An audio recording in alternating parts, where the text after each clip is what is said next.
Barishal, they are very smart, আলহামদুলিল্লাহ।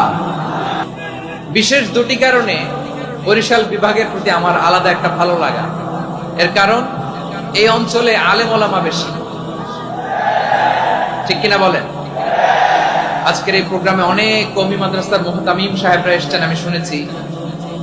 আলিয়া মাদ্রাসার principal হুজুররা এসেছেন, খতিব সাহেবরা এসেছেন, ইমাম সাহেবরা এসেছেন, মুয়াজ্জিন সাহেবরা এসেছেন। এই বিভাগে আলেম ওলামা বেশি। তার প্রমাণ এখানে এই বরিশালের ভেতরে আছে সারসিনা দরবার, ঠিক কিনা বলেন? অনেক হাক্কানি একটা দরবার। সারসিনার মরহুম পীর সাহেব হুজুরের খেদমত করেছে আমি অনেকবার, সুযোগ হয়েছিল আমার ছাত্র জামানায়। তো ওনাদের মাদ্রাসা কেন্দ্রিক অনেক খেদমত, আলহামদুলিল্লাহ। তারপর এই বিভাগে রয়েছে চরমোনাই দরবার, ঠিক কিনা বলেন?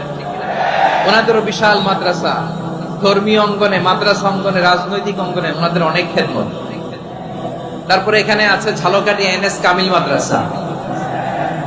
আমরা কায়েদ সাহেব হুজুরের কথা শুনেছি, আল ইত্তেহাদ মা আল ইখতিলাফ, মতবিরোধের সাথে ঐক্য, অসাধারণ কথা। তো এই সমস্ত বড় বড় আল্লাহওয়ালাদের আগমন এই ভূখণ্ডে হওয়ার কারণে এখানে ধর্মীয় বিশৃঙ্খলা, মারামারি কম, আছে ঐক্য, ঠিক কিনা বলেন? বরিশাল বিভাগের প্রতি আমার বিশেষ ভালোবাসার এটা একটা কারণ।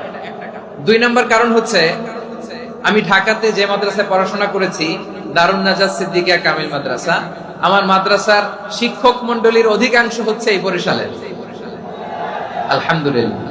আমাদের শ্রদ্ধেয় প্রিন্সিপাল হুজুর আখম আবু বকর সিদ্দিক হাফিজাহুল্লাহ ওয়া রাআহ, উনি এলাকা সহ পুরো দারুন নাজাত মাদ্রাসার অধিকাংশ আসাতাজা ইকরাম এই ভূখণ্ডের, এই অঞ্চলের হওয়ার কারণে ছোটবেলা থেকেই বরিশালের প্রতি আমার একটি ভালোবাসা। তো আমি অন্তরের অন্তঃস্থল থেকে আবারও শুভেচ্ছা জানাতে চাই। আমি আমাদের অনেক ভাইদেরকে দেখতে পাচ্ছি, আপনারা বসার জায়গা পাননি, দাঁড়িয়ে আছেন এবং খুবই নিশ্চুপ, শান্ত, সুশৃঙ্খল। The people